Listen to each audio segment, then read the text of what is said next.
My life before Christ really did not have a relationship. I knew who God was, I knew what work Christ did for us, but there really wasn't that relationship. I broke most of the commandments regularly and without remorse. I didn't know where to turn. I rejected God, and I didn't know if He would accept me back into His kingdom for who I was. The low point, the very low point in my life was when I was missing a lot of work because of my addiction, and I just remember crying out to the Lord, if you just give me one more chance, I'll do this right. After being incarcerated for a year, I just pray that God will help me restore His kingdom.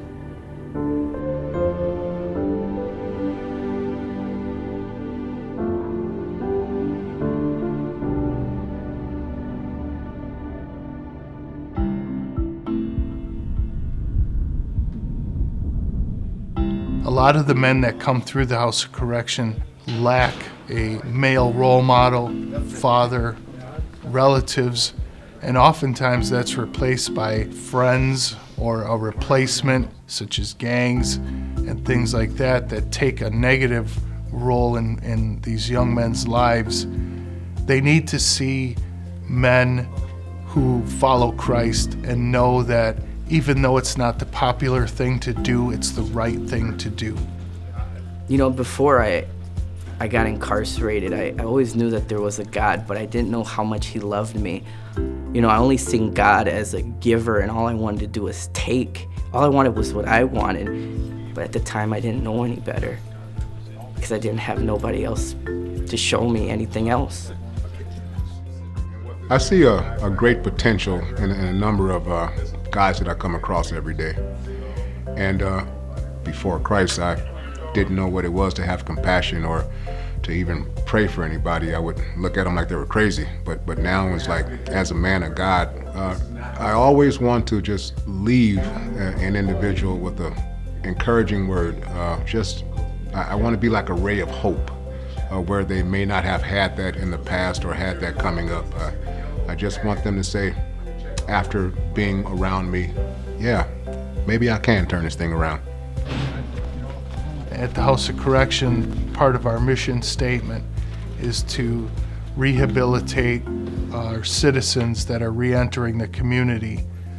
So a significant part of the programming that we offer here are faith-based programs, because I believe that a spiritual foundation is imperative to rehabilitation, to restructuring one's life, and to re-enter a better citizen than when you came in. So following the No Regrets Conference, I felt that there needed to be more. There needed to be an ongoing program as it related to the men's ministry, some effective programming. We received a call from Jose from the House of Corrections asking us to help him follow up the conference with some studies for the men. So we met with him and we started talking about the different kinds of studies, but we found out very quickly that really wasn't so much the studies, it was who would lead those studies. God did provide leaders. The challenge was none of them had any prison ministry experience. Just coming in the first time and hearing the heavy metal doors closing and looking into the dorms where the men are staying and the starkness, but that didn't matter. We had a job to do that needed to be done, and through that, we're truly transforming lives. The 33 series is a Christian-based video presentation that allows us the opportunity to come in here and minister to these gentlemen and help them grow in their walk with Christ. Every one of these 33 series has its own topic, but on the best possible day, you find something that just connects with somebody who's willing to talk to the group and tell them how it affected him, and that's going to draw another person into the discussion and another person into the discussion, and that's our best nights here. teaching the 33 series and going there and being with them, I hope that it opens up their heart to see that they need to accept God. Jesus Christ is the only way to end this war in their hearts. I know how it feels to be like them, but I'm praying and God's sending me to go show these men that they don't have to fight. I want them to hear that there is a way out from this incarceration that they're in, and it's Jesus. Lord Jesus, we thank you for these. My hopes and prayers for these men is that they'll go and take root in Jesus Christ and spread that root to their communities.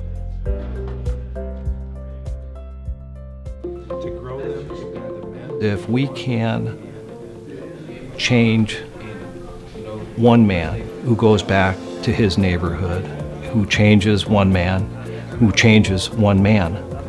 we can really make some changes throughout the city. It's really great to be able to grow together as we all learn together and share experiences with each other. It's making a big difference in my life, and I want to continue on a positive track.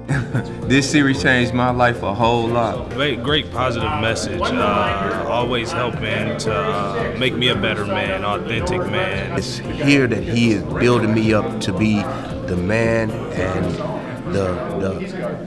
the warrior that he wants me to be out there in the street for myself and others that I'm going to meet in the future. It's important that men take the time to disciple to other men, because men can relate to men, and it's important that iron sharpens iron. And if you have two men that are on the same path and have the same hunger, and they hold each other up and they encourage each other, they're unstoppable. I never thought teaching the 33 series would make a change in my life, but it has. And I'm challenging you out there in the audience, whatever God has called you to do, whether it's to go out and disciple other men or even raise up your families, go out and do it.